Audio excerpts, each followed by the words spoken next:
وبالحق أنزلناه وبالحق نزل وما أرسلناك إلا مبشرا ونذيرا وقرآنا فرقناه لتقرأه على الناس على مكث ونزلناه تنزيلا ما لی لا اعبد الذی فطرنی، فطرت کو جھنجھوڑنے والی پکار ہے، یعنی بندہ مومن کی فطرت جب سلیم رہتی ہے تو وہ یہ جملہ بولتا ہے کہ مجھے کیا پڑی ہے کہ میں اس ذات کو چھوڑ کر دوسروں سے ڈروں، دوسروں کی باتیں مانوں کہ جس نے مجھے پیدا کیا اور جس کی طرف میں نے لوٹنا ہے۔ حقوق اللہ کے موضوع پہ اگر کوئی آیت اور نہ ہوتی، کوئی اور حدیث نہ ہوتی تو آیت یہی کافی تھی جو اس پارے کی ابتدائی آیت ہے۔ فطرت کی پکار ہے کہ اللہ کے بندے بن کے اس کی بات کو مان کر دنیا میں جایا جائے اور دوبارہ واپس جانے کا پیغام دیا جائے۔ ترجعون، یقین رکھیے کہ ہم نے واپس جانا ہے۔ اور اس کے بعد یہ پارہ جو ہے الحمدللہ سورۃ یاسین کا آخری حصہ، یعنی آیت نمبر 22 سے آنورڈ پوری سورۃ یاسین اینڈ تک ہے۔ پھر اس میں سورۃ صافات اور سورۃ صاد دونوں کے ساتھ ریزمبلنس ہے، اور اس کے بعد پھر سورۃ زمر کا کچھ حصہ، ابتدائی حصہ جو کہ آیت 31 تک ہے۔ آئیے پہلے اس کے مین نکات لے کر پھر عمل کی باتیں لیتے ہیں۔ مین نکات میں آیت نہیں بولوں گی، آپ بھی صرف اس سوچ کے ساتھ لکھتے جائیے کہ قرآن پاک میں اتنا تذکرہ ہے ان باتوں کا، کس کا؟ تو پہلا نکتہ، آخری انجام کے بارے میں خبردار کرنا ہے، لوگوں کو اور خود کو انجام یاد دلانا ہے، اور اسی طرح سے اللہ سے ڈر کر رہنا ہے، اللہ کی عبادت کرنا ہے، کتاب اللہ سے لوگوں کو خبردار کرنا ہے، اللہ تعالیٰ کی صفات پر غور و فکر کرنا ہے، اللہ کا خالص بندہ بننا ہے، اللہ کی خاطر قربانیاں دینے کے لیے تیار رہنا ہے، پہلے لوگوں کے حالات سے نصیحت حاصل کرنا ہے، خواہشات نفس کی پیروی نہیں کرنی اور اللہ کی طرف رجوع کرنا ہے، اللہ کے لیے خالص ہونا ہے، اللہ تعالیٰ نے زمین و آسمان کو حق کے ساتھ پیدا کیے اس کا یقین ہو، اور وہی رات کو دن پر لپیٹتا ہے، وہی دن کو رات پر، اور دین کو خالص اللہ کے لیے کر کے پھر عبادت کرنی ہے۔ اب یہ باتیں جو آپ سنتے ہیں آپ کہیں گے یہ تو ہوتی ہیں، لیکن اس کو اگر آپ عمل کے نقطوں سے دیکھیں گے، اب میں آیتوں کے نمبر کے ساتھ دوں گی تاکہ بعد میں آپ ان آیتوں کو دیکھیں، اور اس کا خلاصہ آپ کے سامنے فلو چارٹ میں موجود ہے۔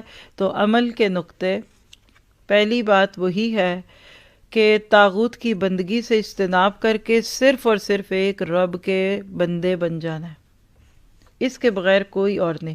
دوسری بات یہ کہ خیر خواہ بننا ہے، جیسے کہ حبیب نے کیا کہا تھا کہ یا لیت قومی یعلمون بما غفر لی ربی وجعلنی من المکرمین، آیت 36-37، یعنی بندہ مومن کی تو روح یا اس کی قبر میں سے بھی یہی آواز آئے گی کہ لوگوں قرآن پڑھ لو، لوگوں اپنے برے انجام سے بچ جاؤ۔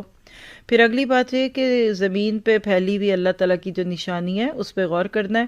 یہ پیغام آپ کو سورۃ یاسین کے تیسرے رکوع، یعنی جو رکوع پورا دوسرا چلتا ہے نا آیت نمبر 32 سے، یہ نشانیوں سے بھرا ہوا ہے جس میں سورج، چاند، زمین سب ہے۔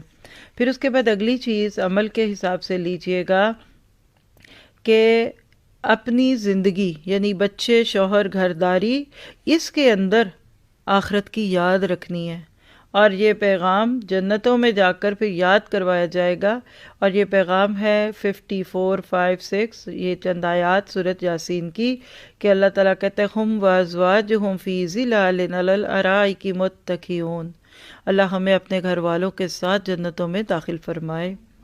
اور آیت 58 پہ عمل کی بات لکھیے، دعا کرے کہ سلام قولا من رب الرحیم، اللہ ہمیں بھی یہ سلام ملے، اللہ آپ کو سلام بھیجے، السلام، یہ کتنی بڑی بات ہے۔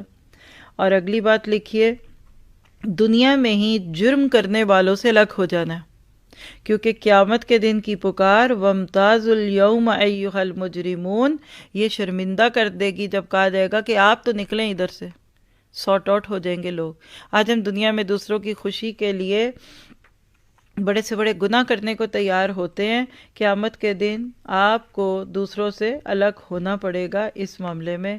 اور اس کے بعد پھر عمل کی بات کیا ہے کہ قیامت جو آنے والی ہے اس کے لیے تیار رہنا ہے اور اللہ کو صاحب کن فیکون سمجھنا ہے۔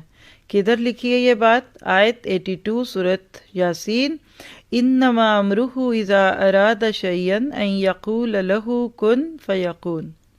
صاحب کن فیکون، یہ وہ ہستی، وہ ذات کہ جس کو آپ اور میں اللہ کے نام سے پکارتے ہیں، تو اللہ کی اس صفت کو سامنے رکھتے ہوئے زندگی سے مایوسیوں کو نکال دیں۔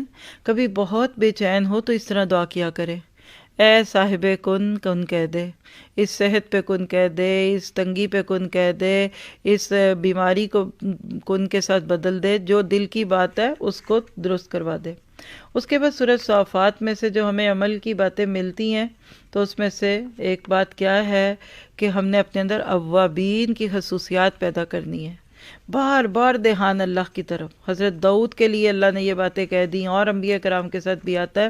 تو جائے نماز بچھا رہے، جہاں موقع ملا جلدی سے 2 نفل پڑھ لیے، کبھی تسبیح ہے تو اس کو دیکھا تو اللہ کا ذکر یاد آ گیا، کبھی کسی کی مدد کر دیجئے۔ نیکیاں کمانے کے بہت سے موقع ہمارے سامنے ہوتے ہیں۔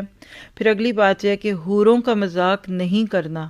آیت 48، وَعِندَهُمْ قَاصِرَاتُ الطَّرْفِ عِین کَأَنَّهُنَّ بَیْضٌ مَکْنُون۔ کچھ لوگ جنت کی حوروں کا مذاق اڑاتے ہیں، یہ ہماری بہت بڑی ضرورت ہوگی۔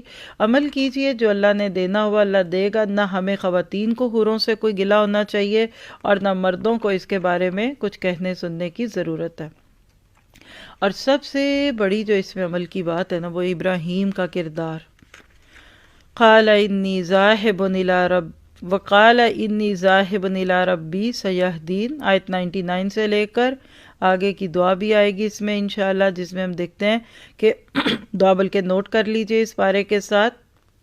صافات 100، ربی ہب لی من الصالحین، اے رب مجھے صالحین میں سے عطا فرما۔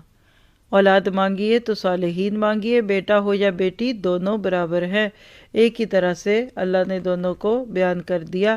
اور پھر اگلی بات دعا عمل کا نقطہ، اپنا تعلق اللہ سے بڑھانا ہے اور دعا کرنی ہے کہ اسماعیل علیہ السلام جیسی فرما بردار اولاد اللہ تعالی ہمیں عطا فرمائے، کہ جس نے اپنے باپ کو کہا تھا یا بت فل ما تؤمر، 102 سورۃ صافات۔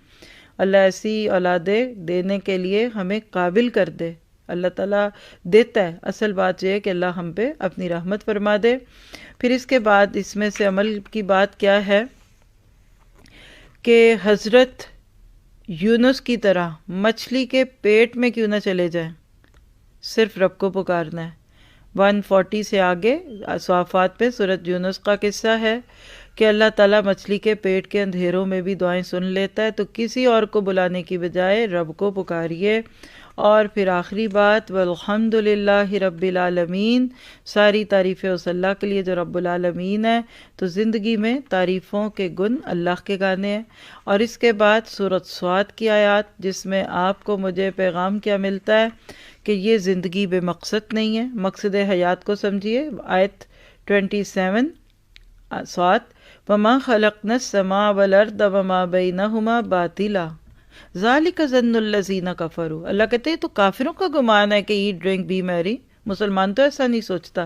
تو زندگی کو بے مقصد ضائع نہیں کرنا، اللہ تعالیٰ کی نشانیوں سے سبق لینا ہے۔ اور اسی طرح سے ایک اور بات کہ بیماری کتنی ہی طویل کیوں نہ ہو، آزمائشوں میں صبر کرنا ہے حضرت ایوب علیہ السلام کی طرح، اور مستقل اللہ تعالیٰ سے مدد مانگتے رہنا ہے۔ اور سورۃ زمر کا جو شروع کا حصہ ہے ہمارے پاس، اس کے ناطے سے ایک دعا کرنی ہے کہ اللہ ہمارے دلوں کو کھول دے، دلوں کی سختیوں سے بچا، اور ہمیں ان جنتوں میں لے جا کہ جہاں تیرے پیارے بندے ہوں گے۔ اور قرآن سن کر ہماری جلدوں کا نرم ہونا ایمان کی علامت ہے، یہ بات ہمیں پتہ چلتی ہے آیت 23 الزمر میں۔ تو اللہ تعالیٰ ہمیں عمل والوں میں شامل کر دے۔ تو 24 پارے، اس 23 پارے میں بھی آپ کو مجھے جو عمل کے نقطے ملے، اللہ تعالی ہمیں اس پہ عمل کی توفیق عطا فرمائے۔